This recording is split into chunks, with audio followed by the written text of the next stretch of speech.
دلداروں، سب سے پیشتر ہمارے آقا نامدار امام زمان نور مولانا شاہ کریم الحسینی حاضر امام کے مبارک نام پر صلوات پڑھیے۔ اللہم صلی علی محمد و آل محمد۔ مولانا حاضر امام کے فرامین کے خلاصے کا دوسرا حصہ آپ کے سامنے پیش کر رہا ہوں۔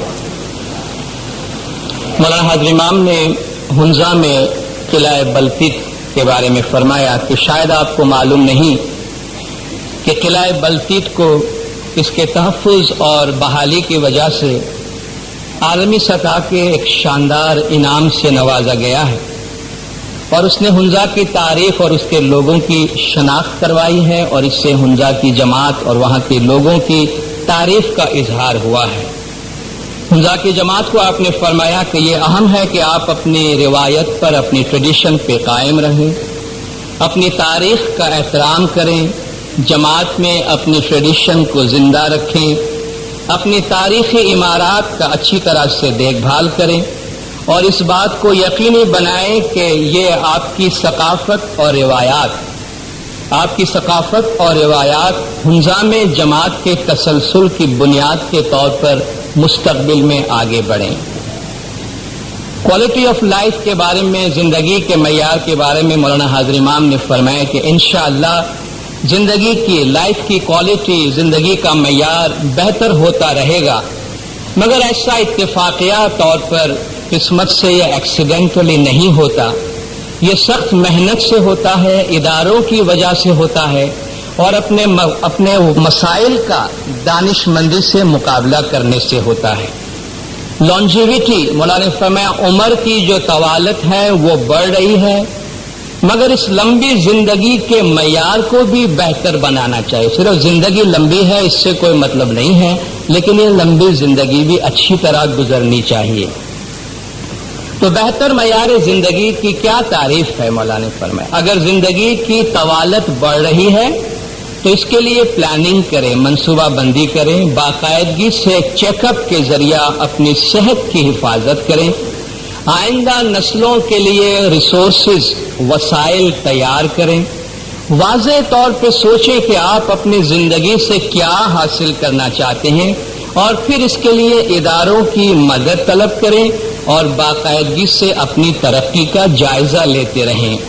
زندگی محض اتفاقیہ، ایکسیڈنٹل یا حادثاتی نہیں، مگر احتیاط اور دانش مندی سے سوچ کر آپ اپنے لیے ایک بہتر زندگی کی تعمیر کر سکتے ہیں۔ ہماری دنیاوی زندگی کا کس طریقے سے انتظام ہو، اس کے لیے مولانا نے فرمایا کہ یہ ایک حقیقت ہے کہ تمام روحانی بچے ایک مادی زندگی گزارتے ہیں۔ اس زندگی کو بہتر طور پر منظم کرنے میں آپ کی اپنی زندگی کے معیار کو بہتر بنانے کی اور آپ کے خاندانوں کی آنے والی نسلوں کی زندگی کو بہتر بنانے کی ضمانت موجود ہے۔ جب قومی معیشت، نیشنل اکنامی سست ہو جائے تو اپنے وسائل کا احتیاط سے استعمال کریں۔ آج جس چیز کی ضرورت نہیں وہ نہ خریدیں، کل خریدیں یا پرسوں خریدیں، جب ضرورت ہے تب خریدیں۔ اپنے وسائل کا انتظام اس طرح کریں کہ اپنی قومی معیشت کے ماحول میں آپ اپنی ترقی کو جاری رکھ سکیں۔ یہ احتیاط سے، سنبھال سے زندگی گزارنے کا وقت ہے۔ اس کا مطلب یہ نہیں کہ آپ برے طریقے سے زندگی گزاریں، اس کا مطلب یہ ہے کہ آپ سنبھال سے، احتیاط سے زندگی گزاریں۔ اگر آپ سستی کے ٹائم پہ یعنی ریسیشن کے وقت احتیاط سے رہیں گے تو جب اکنامی ایکسپانڈ ہوگی تو اس وقت آپ اپنے لیے اور اپنے خاندانوں کے لیے زیادہ جنرس، زیادہ فیاض ہو سکیں گے۔ شاید آپ اس سے یہ نتیجہ نکالے کہ ہمیں اس ملک کے اقتصادی مستقبل کے بارے میں فکر ہے۔ مولانا نے فرمایا شاید آپ کو ایسا لگے کہ جیسے ہم پاکستان کے مستقبل کے بارے میں فکر مند ہے، مگر دنیا کے تمام ممالک میں معیشت کبھی پھیلتی ہے اور کبھی سکڑتی ہے۔ اس لیے یہ پاکستان کے لیے مخصوص نہیں ہے، یہ مادی زندگی کی حقیقت ہے، یہ یونیورسل اور سیکلیکل ہے، آفاقی ہے، اور یہ آتی ہے اور جاتی رہتی ہے، یہ صرف پاکستان کے واسطے مخصوص نہیں ہے۔ اس لیے ہم نہیں چاہتے کہ پاکستان کی جماعت مستقبل کے متعلق خوف میں زندگی گزارے، بلکہ آپ سمجھداری اور احتیاط سے زندگی گزاریں۔ آپ میں سے جماعت میں بہت سے لوگ دو چیزوں کے بارے میں مولانا حاضر امام سے ہدایت کی ضرور توقع رکھتے تھے۔ نامدار کونسل کے پریزیڈنٹ صاحب نے بھی آپ سے شاید یہ بات کی ہو جماعت میں، اور میں نے خود پرسنلی جب پریزیڈنٹ صاحب وہ تشریف لائے تھے تو ہم نے اپنی میٹنگ میں ان سے یہ سوال کیا کہ جماعت کی یہ توقع تھی کہ ایک تو پاکستان کی اکنامک کنڈیشن کے بارے میں، اور دوسری بات پاکستان کو چھوڑ کر بہت سے لوگ ملک کے باہر چلے جا رہے ہیں، اس کے بارے میں امام کی کوئی ہدایت ضرور ملتی، لیکن فرمان میں بظاہر ایسا کچھ نہیں ہے۔ تو پریزیڈنٹ صاحب نے فرمایا کہ میٹنگوں میں یہ بات مولا کے سامنے رکھی گئی تھی۔ پاکستان کی اکنامی کے بارے میں مولا نے فرمایا کہ اگر پاکستان کی اکنامک کنڈیشن اتنی خراب ہوتی تو امام ضرور آپ کو اس کے بارے میں فرمان فرماتے۔ اور ملک کو چھوڑ کے جانے کے بارے میں امام نے فرمایا ہے کہ this is not a time to turn your back to Pakistan, this is the time to support Pakistan. یہ ٹائم پاکستان کو پیٹھ دکھانے کا نہیں ہے، یہ وقت پاکستان کو سہارا دینے کا اور مدد کرنے کا ہے۔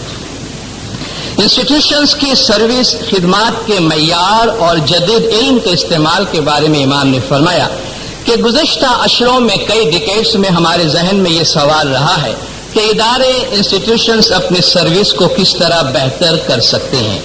جب مولانا نے فرمایا کہ کوالٹی کی بات ہوتی ہے تو ترقی پذیر ممالک کے لوگوں کے ذہنوں میں مغربی ممالک کے زندگی کے معیار کا خیال آتا ہے۔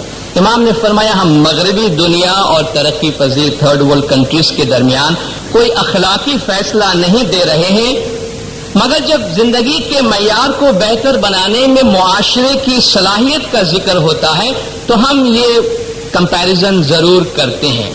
ترقی پذیر دنیا میں سماجی خدمات کے حوالے سے آبادی کی بہت بڑی تعداد کے پیش نظر یہ سوال بھی رہا ہے کہ آیا تعداد کو ترجیح دی جائے یا ہم کوالٹی کو مینٹین کریں۔ مولانا نے فرمایا کہ ہماری جماعت ایک عالمگیر، ایک گلوبل جماعت ہے۔ آج پاکستان کے بہت سے خاندان کے نوجوان مرد اور خواتین صنعتی دنیا میں ڈیولپ کنٹریز میں رہ رہے ہیں۔ ہمیں قوی امید ہے کہ یہ نوجوان جنہوں نے جدید تعلیم حاصل کی ہے اپنا کچھ وقت، اپنا کچھ علم، کچھ صلاحیتیں ترقی پذیر ممالک میں اداروں کی خدمات کو بہتر بنانے کے لیے پیش کریں گے۔ صنعتی دنیا دولت مند ہے، اس لیے وہ ریسرچ پر، تحقیق پر وقت اور توانائی صرف کرتی ہے، اور اس لیے تیزی سے تعلیم اور صحت کے میدان میں نئے تصورات، خدمات کے نئے طریقوں اور جدید ٹیکنالوجیز کو متعارف کرانے کے نئے طریقے کو ترقی دے سکتی ہے۔ ترقی پذیر دنیا میں تعلیم یافتہ اور جدید تعلیم سے آراستہ نوجوان ذہنوں کی خدمات اداروں کے معیار کو بہتر بنانے میں شاندار کردار ادا کر سکتی ہیں۔ مولانا نے فرمایا آپ اس سے یہ سمجھنے کی غلطی نہیں کرنا کہ ہم ویسٹرن کنٹریز اور تھرڈ ورلڈ یا ایسٹرن کنٹریز کے درمیان ان کے کوئی ایتھیکل یا کوئی مورل ججمنٹ دے رہے ہیں، کوئی اخلاقی فیصلہ دے رہے ہیں۔ امام نے فرمایا آپ یہ نہیں سمجھنا، انشاءاللہ ہمارے ادارے ایک دن بین الاقوامی معیار کی خدمات پیش کر سکیں گے۔ ہم وہ دن بھی دیکھتے ہیں کہ پاکستان کے تعلیم یافتہ نوجوان صنعتی دنیا میں جائیں گے اور انہیں اپنے علم، اپنی تاریخ اور اپنی صلاحیتوں کے متعلق تعلیم دیں گے۔ صنعتی دنیا کو بھی عربی یا اردو سیکھنا چاہیے مولانا نے فرمایا، تاکہ وہ ہماری ثقافت کو ہماری زبان میں سیکھیں، تاکہ علم کے تبادلہ کا یہ راستہ یک طرفہ نہ ہو بلکہ دو طرفہ ہو۔ یہ جدید علم مولانا نے فرمایا ریموٹ ایریا تک، دور افتادہ علاقوں تک پہنچنا چاہیے، تاکہ کسانوں، دکانداروں، پیشاوروں، ڈاکٹرز، ٹیچرز، اکاؤنٹنٹس تک یہ پہنچے۔ آپ یہ نہ سمجھے کہ جدید علم سے فائدہ حاصل کرنے کے لیے آپ کا کراچی میں رہنا ضروری ہے، بلکہ اس کے برعکس آپ جہاں ہیں وہاں آپ کے پاس یہ علم پہنچنا چاہیے۔ ہمارے سامنے انسان علم کا ایک انقلاب ہے اور اس کا فائدہ دنیا کے تمام لوگوں کو پہنچنا چاہیے۔ آئندہ نسلوں کی اس نئے علم تک رسائی ہوگی، اور ہم نوجوان نسلوں کی طرف دیکھتے ہیں کہ وہ اس نئے علم کو دنیا بھر میں پہنچائیں۔ نئے علم کو جتنا جلد اور جتنا مؤثر انداز میں ہو سکے جماعتوں تک پہنچانا چاہیے۔ اس علم کو لوگ پہنچا سکتے ہیں. علم پہنچانے کا مسئلہ پیسے سے حل نہیں ہوتا، اسے لوگ حل کرتے ہیں. اس لیے ہم نے فرمایا، مولا فرماتے ہیں کہ صنعتی ممالک کے تعلیم یافتہ نوجوان ترقی پذیر ممالک میں آ کر اپنے وقت اور اپنے علم سے اداروں میں خدمات دیں تاکہ ان کے خدمت کے معیار کو بہتر بنایا جا سکے. مولانا حاضر امام نے اپنے فرمان کا ایک اور بہت بڑا حصہ ایجوکیشن، تعلیم حاصل کرنا، تعلیم کا مقصد اور تعلیم کے استعمال پہ صرف کیا. امام نے فرمایا کہ ہم اس سوال پہ غور کر رہے تھے کہ ہماری جماعت تعلیم کو کس طرح استعمال کر رہی ہے. کیا وہ تعلیم کے مقصد کو سمجھتی ہے؟ اسلام میں تعلیم کا ایک ایتھیکل پرپس ہے، ایک اخلاقی مقصد ہے. یہ عقلی غرور، انٹلیکچوئل وینٹی پیدا کرنے کے واسطے نہیں ہے. یہ اللہ کی تخلیق کو بہتر طور پر سمجھنے کا ذریعہ ہے. تعلیم کو صرف پیسہ کمانے کے لیے یا مادی فائدہ حاصل کرنے کا ذریعہ نہیں سمجھنا چاہیے، کیونکہ اس سے عقلی غرور اور مادی لالچ پیدا ہوتا ہے. تعلیم کا مقصد انسانی اقدار کو، ہیومن ویلیوز کو ختم کرنا یا اس کو محدود کرنا نہیں. اس کا مطلب ہے کہ آپ ہیوملٹی کے ساتھ، آپ حلیمی کے ساتھ اور تشکر کے انداز میں سوسائٹی کی بہتر طور پر خدمت کریں. جدید تعلیم کے ذریعے اس تصور کو جماعت کے ذہنوں میں داخل نہ ہونے دے کہ اس سے وہ اسلام میں تعلیم کی صحیح قیمت اور معنی کے متعلق غلط رہنمائی حاصل کریں. جدید تعلیم کے ذریعے اقدار کے اس نظام اور ان اخلاقی اصولوں کو نہ گوا دیں جن کے دائرے میں اسلام تعلیم کی حوصلہ افزائی کرتا ہے. صرف ماڈرن ایجوکیشن کی بات نہ کریں، لیکن ماڈرن ایجوکیشن بھی مولا نے فرمایا ایتھیکل کانٹیکسٹ کے اندر ہونا چاہیے. انسانی معاشرے میں اتنا علم، مولا نے فرمایا، پہلے کبھی بھی دستیاب نہیں تھا. مگر علم اچھا بھی ہوتا ہے، میڈیوکر اوسط درجے کا بھی ہوتا ہے اور برا بھی ہوتا ہے. آپ احتیاط سے فیصلہ کریں کہ کون سا علم اچھا ہے، کون سا اوسط درجے کا ہے اور کون سا علم نہیں، صرف انفارمیشن ہے، معلومات ہے اور سوسائٹی کے لیے اس کا کوئی فائدہ نہیں. علم کا انتخاب اس طرح کریں کہ وہ آپ کی زندگی کے متوازن مقاصد میں کام آئے. اس لیے صرف دنیاوی ذرائع سے نہیں بلکہ روحانی ذرائع سے بھی علم حاصل کرے. نوجوان لڑکوں اور لڑکیوں کو ہم فرماتے ہیں کہ اپنے آپ کو تعلیم یافتہ بنانے میں اپنا وقت صرف کریں، اپنی تعلیم ادھوری نہ چھوڑیں، اسے مکمل کریں. یاد رکھیں کہ اسلام میں بہترین تعلیم وہ ہے جو ہمارے مذہب کے اخلاقی اصولوں کے دائرے میں حاصل کیا جاتا ہے.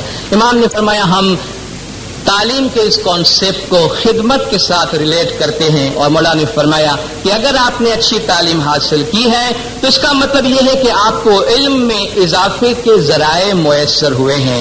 مگر سوال یہ ہے کہ آپ اس علم سے کیا کرتے ہیں. اسلام کہتا ہے کہ علم کو اللہ کی تخلیق کے متعلق جاننے کے لیے استعمال کرے.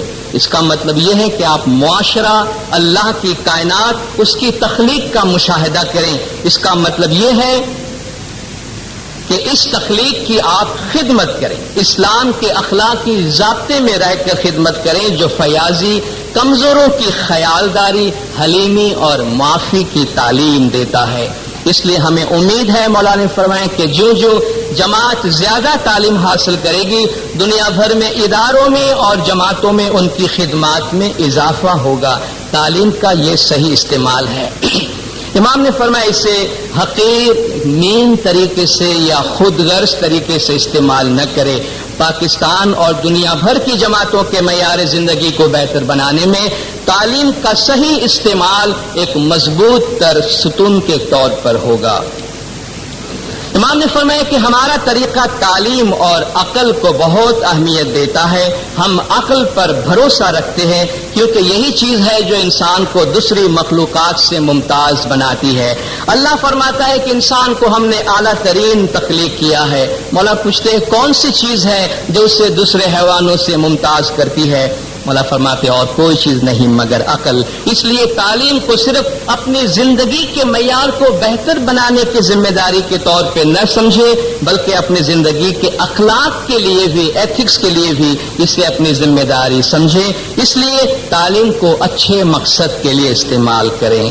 خواتین کی تعلیم کے لیے مولا نے فرمایا کہ ہماری جماعت میں عورتوں کی تعلیم کو، عورتوں کو اپنی تعلیم بہتر بنانے کے تمام مواقع ملنے چاہیے تاکہ خاندانی زندگی میں اپنی ذمہ داری کے دائرے میں رہتے ہوئے وہ خاندان کی آمدنی میں اضافہ کر سکیں.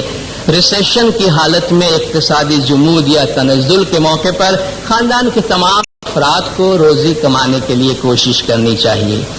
امام نے دنیاوی اور روحانی زندگی کے درمیان بیلنس کو مینٹین کرنے کے بارے میں اپنے فرمان میں بہت تاکید فرمائے.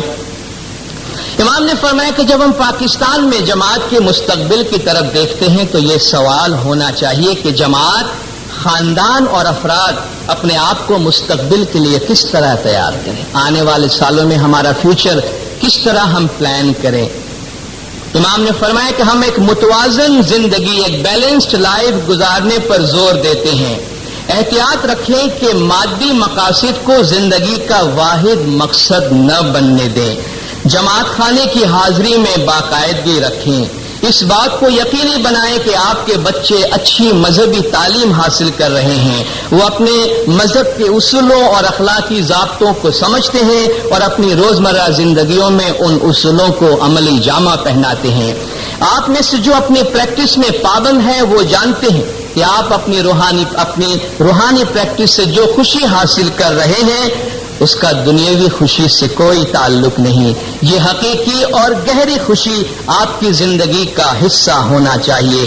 دنیاوی معاملات کے متعلق اپنا سارا وقت صرف کر کے روحانی خوشی کو نہ چھوڑنا، کیونکہ یہ جماعت کے لیے ایک غلط راستہ ہوگا. ہم نہیں چاہتے، مولا نے فرمایا کہ آنے والے سالوں میں آپ اس توازن کے، بیلنس کی فیلنگ کو، احساس کو چھوڑ دیں جو آپ کے لیے اور آپ کے خاندانوں کے لیے سکھ حاصل کرنے کا واحد صحیح اور مکمل راستہ ہے. اپنی پریکٹس میں باقاعدگی رکھیں. روزانہ اپنی زندگیوں میں فیاضی، بھائی چارہ، حلیمی اور تعلیم کے صحیح استعمال جیسے ہمارے طریقے کے اصولوں کو عمل میں لائیں. سمجھدار بنیں اور اپنی زندگیوں میں اچھا توازن برقرار رکھیں. یاد رکھیں کہ ہر مرید میں ایک روح ہے اور ایک جسم ہے، اور اس کا جو حصہ دائمی ہے وہ اس کی روح ہے. اس معاملے میں غلطی نہ کریں. اپنی زندگی میں ایک توازن رکھیں، اپنے مذہب کی باقاعدہ پریکٹس کریں. اس سے طاقت، خوشی، ہمت اور ہدایت حاصل کریں. اور ہمیں یقین ہے کہ آپ میں سے ہر ایک اپنی زندگیوں میں اس بات سے خوشی حاصل کریں گے کہ آپ نے اپنے مذہب کی باقاعدہ پریکٹس کی تھی. صرف دنیاوی سکھ حاصل کرنے کی چاہت نہ رکھیں. روح اور دنیا ریپیٹیڈلی امام نے فرمایا کہ سول اور باڈی، اسپرٹ اور باڈی، یا دنیا اور روح دونوں کی خوشی حاصل کرنے کی کوشش کریں کہ آپ نے اسی سے آپ کو خوشی حاصل ہونے والی ہے. آپ اپنے مذہب پر مضبوطی سے قائم رہیں. مت بھولیں کہ زندگی وقت میں محدود ہے مگر روح لامحدود ہے. اپنے مذہب کی ہدایت کے مطابق اور زمانے کے امام کی ہدایت کے مطابق کام کریں اور زندگی گزاریں. مستقبل میں متوازن زندگی کی اہمیت کو ذہن میں رکھیں. وقت گزرنے کے ساتھ ساتھ ایسے اخلاقی نظام جو اسلامی نہیں اور ہمارے عقیدے کے باہر سے ہیں حاوی ہوتے جائیں گے. ہم اس کا تجربہ کر رہے ہیں. ہم میڈیا کا انفلوئنس اپنے آس پاس دیکھ رہے ہیں اور یہ دیکھ رہے ہیں کہ باہر کی زندگی ہم پر کتنی زیادہ حاوی ہو رہی ہے. اس سے مولا ہمیں خبردار کر رہے ہیں کہ وہ آپ کے اپنے موروثی قابل اعتماد اقدار کے نظام سے آپ کو دور نہ کر دیں. مادی آرام حاصل کرنا قطعی جائز ہے مگر یہ آپ کی زندگی کا واحد مقصد نہیں بننا چاہیے. جماعت خانے کی حاضری میں پابند رہیں. اپنی عبادات میں باقاعدگی رکھیں. رحم دلی، خیالداری اور فیاضی سے زندگی گزارنے میں باقاعدگی رکھیں.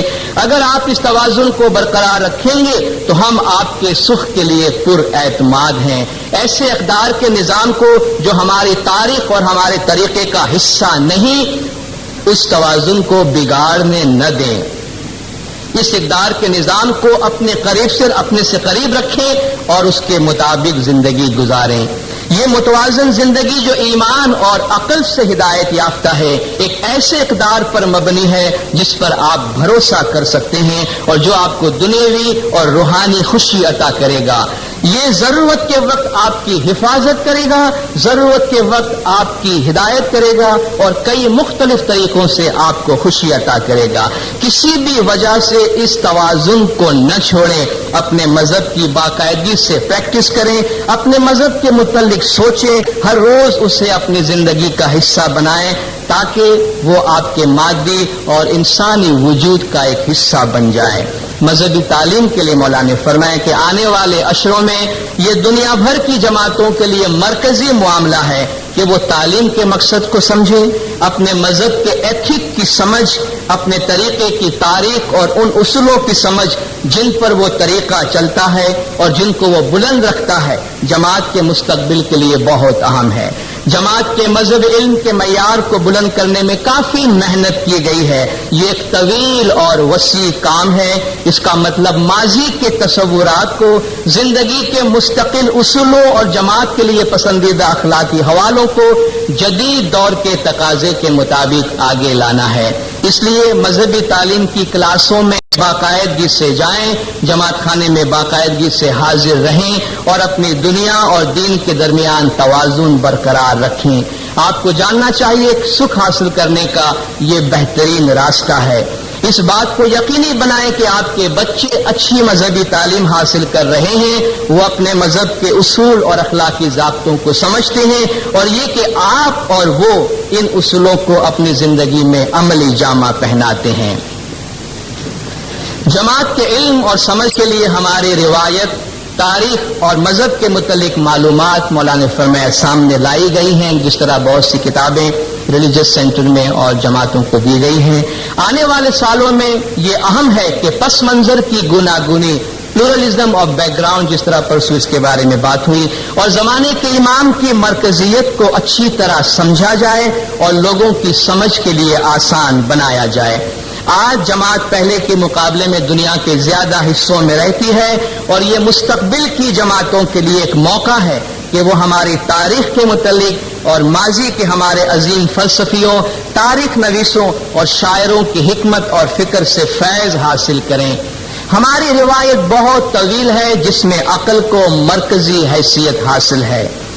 مذہب کی راہ میں عقل کا استعمال مرکزی ہے۔ ہم چاہتے ہیں کہ خاص طور پر چھوٹے روحانی بچے اس شاندار عقلی روایت تک رسائی کے ساتھ پروان چڑھے اور اس سے ایمان، خوشی اور ہدایت حاصل کرے۔ ہماری ایک شاندار تاریخ ہے مولانا نے فرمایا، اور اسے جماعتوں تک لانے کے لیے کافی کچھ کرنا ہوگا۔ ہمیں ایک شاندار ورثہ ملا ہے جسے ہمیں وقت، غور و فکر، احترام اور تسلسل دینا چاہیے۔ بس نوجوان نسل ماضی کی شاندار روایت کے متعلق پڑھنے اور سیکھنے میں اپنا وقت صرف کریں۔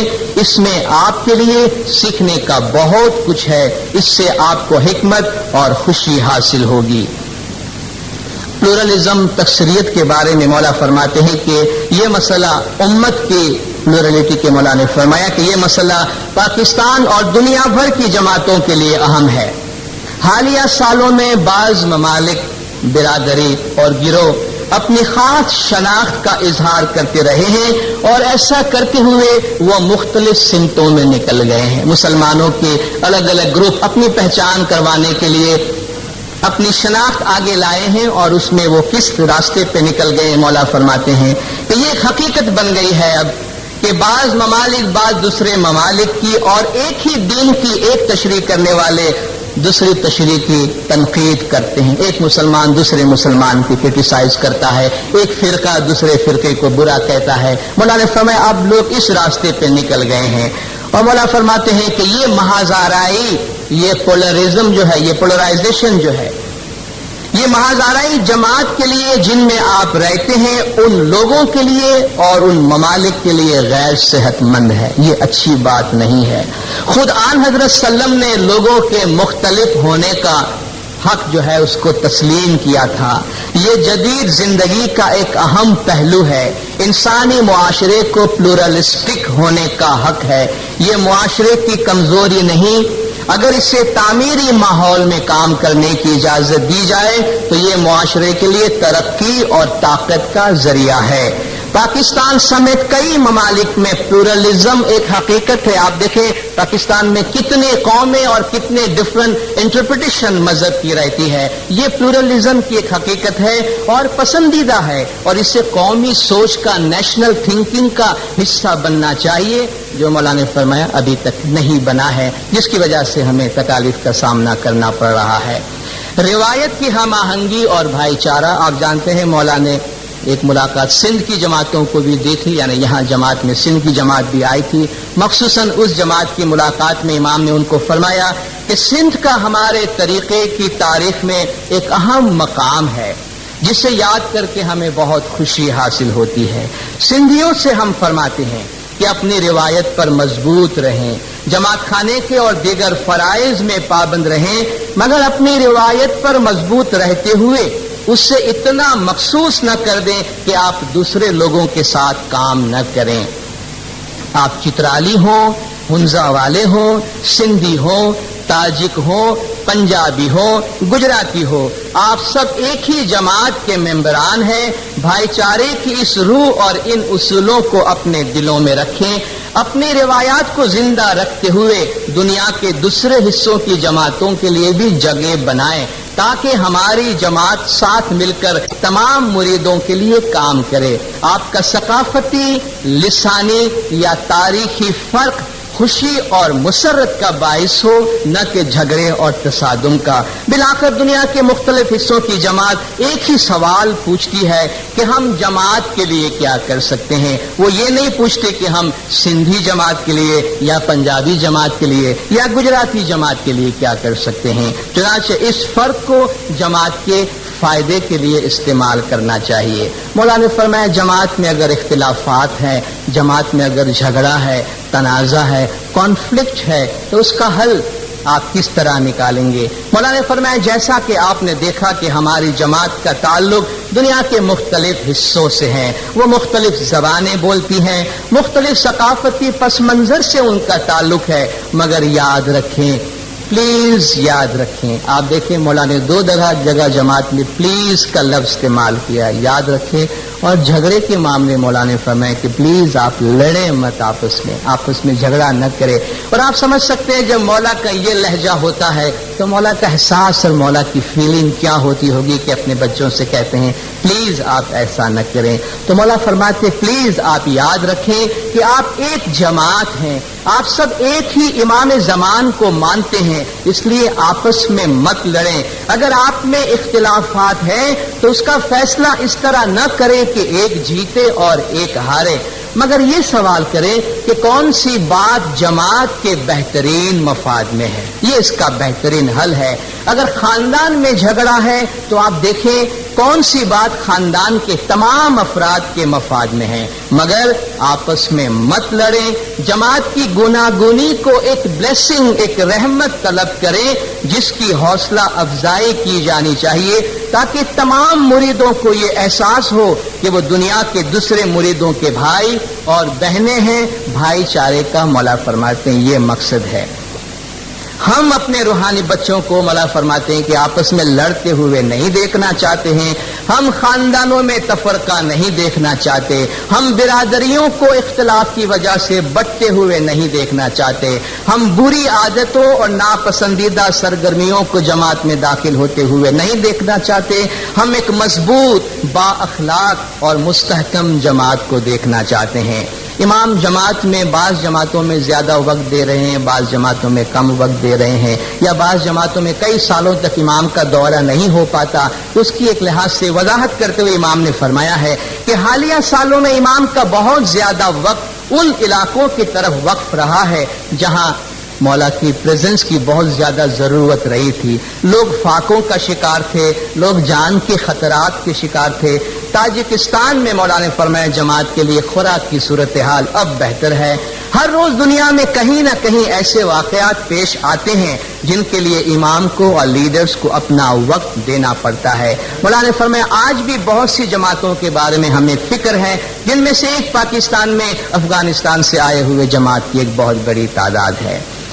حکومت کے ساتھ جو نیا کولیبریشن ہوا اس کا حوالہ دیتے ہوئے امام نے فرمایا کہ حکومت کے ساتھ جو نیا اشتراک ہوا ہے اس سے ہمارے پروگراموں اور ہمارے اداروں کو آگے بڑھنے کا موقع ملے گا. یہ بہت اہم ہے کیونکہ ساتھ مل کر کام کر کے ہم بہت کچھ حاصل کر سکتے ہیں. مولانا حاضر امام نے حکومت پاکستان، صوبائی حکومتوں اور مقامی انتظامیہ کا بھی اپنی مہمان نوازی اور تواضع کے لیے شکریہ ادا کیا. خدمتگاروں کو دعا و برکات فرماتے ہوئے مولا فرماتے ہیں کہ اپنے اس دورے کے تمام شعبوں میں جو شاندار انتظامات آپ نے کیے ان پر مولا نے تمام خدمتگاروں کو خاص دعا و برکات سے نوازا. مولا نے فرمایا کہ جب جماعت اور اس کے ادارے ڈسپلنڈ ہیں، نظم و ضبط کے ساتھ کام کرتے ہیں، منظم ہیں، آرگنائزڈ ہیں، ان کے پاس ایک سینس آف ڈائریکشن ہے، سمت کا ایک شعور ہے اور اسی کے مطابق وہ کام کرتے ہیں تو ہمیں بہت بہت بہت زیادہ خوشی ہوتی ہے. ہم اس شاندار کام کی بہت تعریف کرتے ہیں اور انہیں مبارکباد پیش کرتے ہیں.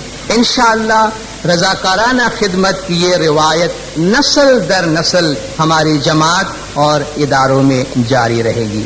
مولانا حاضر امام نے اپنے فرامین کے آخر میں اور جماعتوں میں مہمانی قبول کرتے ہوئے جماعتوں کو جن دعا و برکات سے نوازا وہ آخر میں آپ کے سامنے پیش کی جاتی ہے کہ مولانا حاضر امام نے اپنے فرامین کے دوران اور مہمانیاں قبول کرنے کے بعد جماعتوں کو اپنی نہایت ہی پرجوش اور اپنی نہایت ہی پرشفقت اور اپنی بہترین پیار بھری دعا و برکات فرمائی کہ آپ کو امن نصیب ہو، اچھی صحت نصیب ہو، لمبی زندگی نصیب ہو، خاندانوں میں اتحاد نصیب ہو، دنیاوی کامیابی نصیب ہو، روحانی کامیابی نصیب ہو، صراط مستقیم پر مضبوطی حاصل ہو، تمام امیدیں پوری ہوں، تمام مشکلات آسان ہو، دنیا بھر کی تمام جماعتوں کی مشکلات آسان ہو، آپ کے آپس میں اتحاد ہو، آپ کو امن نصیب ہو، آپ کے خاندانوں میں امن نصیب ہو، آپ کے ممالک میں امن نصیب ہو، آپ کو اچھی ترقی نصیب ہو، دنیا بھر میں جہاں جماعت رہتی ہے وہاں امن نصیب ہو، آپ کا مستقبل خوشحال اور پرامن ہو، آپ کے خاندانوں میں اچھی صحت نصیب ہو، آپ کی تمام امیدوں کی تکمیل میں کامیابی حاصل ہو، مادی اور روحانی زندگیوں میں کامیابی نصیب ہو، روحانی کوششوں میں کامیابی نصیب ہو، ان کوششوں سے آپ کو خوشی، روشنی اور ہدایت حاصل ہو اور تمام برادریوں کے ساتھ دوستانہ تعلقات نصیب ہو. مولا فرماتے ہیں کہ افغانستان میں دعا فرماتے ہیں کہ افغانستان میں امن قائم ہو، جن ممالک میں تصادم ہے وہاں امن نصیب ہو، وہاں جماعتوں کو سیکیورٹی تحفظ حاصل ہو، ایک دفعہ پھر انہیں پرامن ماحول میں اپنی زندگی گزارنا نصیب ہو. ان تمام جماعتوں کو جو ان ممالک میں رہتے ہیں جہاں سماجی دباؤ، غصہ اور تصادم ہے وہاں امن نصیب ہو، امن اور سکون بحال ہو، ایمان کی مضبوطی حاصل ہو، جو بیمار ہیں ان کو صحت نصیب ہو، جن کی اولاد نہیں اور جو اولاد کے خواہش مند ہے ان کو، جن کو خاندانوں اور مادی زندگی میں مسائل ہیں ان کو خاندانوں میں اتحاد نصیب ہو اور زندگی میں کامیابی نصیب ہو، جن کی دنیاوی مشکلات ہیں ان کی مشکلات آسان ہو، آپ جو کام ہاتھ میں لیں اس میں آپ کو کامیابی نصیب ہو، اپنے مستقبل کے بارے میں آپ اچھی طرح سوچ سکیں، جماعت اور خاندان میں اتحاد قائم رکھ سکیں، مذہبی ذمہ داریوں میں پابند رہ سکیں، اپنی زندگیوں میں توازن برقرار رکھ سکیں، نوجوان لڑکوں اور لڑکیوں کو ان کی تعلیم میں کامیابی نصیب ہو، جن کے دنیاوی مسائل ہیں ان کے مسائل حل ہوں، جن کو صحت کے مسائل ہیں ان کو اچھی صحت نصیب ہو. مولانا نے فرمایا کہ آپ میں سے بہت سے لوگ چھوٹے بچوں کو ہمارے پاس لے کر آئے تھے، ہم انہیں دعا و برکات فرماتے ہیں کہ ان کو سکھ نصیب ہو، انہیں لمبی زندگی نصیب ہو، کامیابی نصیب ہو، اچھی صحت نصیب ہو، تعلیم میں کامیابی نصیب ہو، وہ ایک متوازن زندگی کے ساتھ پروان چڑھ سکیں، وہ ہمارے طریقے کے اخلاق کے مطابق زندگی گزاریں، انہیں اور آپ کو سکھ نصیب ہو۔ مولا نے دعا برکات فرمائی کہ مرحوموں کی روحوں کو دائمی سکون اور آرام نصیب ہو۔ حالیہ سالوں میں افغانستان کے تصادم میں فوت ہونے والے روحانی بچوں کی روحوں کو دائمی سکون اور آرام نصیب ہو۔ جن روحانی بچوں نے اپنے خاندان کے مرحوم ممبران کی جانب سے روحانی مہمانی پیش کی تھی، ان کی روحوں کو دائمی سکون اور آرام نصیب ہو۔ آپ کی زندگیوں میں برکات نصیب ہو۔ مستقبل میں آپ کے لیے رات اور دن، ہر روز، ہر ہفتہ، ہر مہینہ اور ہر سال آپ کے لیے برکات ہو۔ آپ کو برکات نصیب ہو، اور زیادہ برکات، اور زیادہ برکات، اور زیادہ برکات نصیب ہو۔ آپ کو دنیا کی تمام برکات نصیب ہو۔ مولا نے فرمایا اگرچہ ہم بہت جلد جسمانی طور پر جماعت سے الوداع ہوں گے، مگر پاکستان اور دنیا بھر کی جماعت یہ جانے کہ آپ ہمیشہ ہمارے دل، ہمارے خیالات اور ہماری دعاؤں میں ہیں، اور ہم ہمیشہ اپنی جماعت کے ساتھ ہیں۔ امام ہمیشہ آپ کے ساتھ ہے۔ امام زمان کی یہ دعا و برکات اور ہدایت ہمارے ساتھ ہے۔ مولانا حاضر امام ہمیشہ ہمیں ان برکات سے بھرپور رکھے۔ مولا ہمیں ان فرامین پہ عمل کرنے کی توفیق عطا فرمائے۔ مولا گج جماعت کے تمام گناہ معاف کرے، سب کی نیک امیدیں پوری کرے، آخری دم تک ایمان سلامت رکھے، سکھی سلامت و آباد رکھے، دیدار نصیب کرے۔ صلوات پڑھے دیندار، اللہم صلی اللہ۔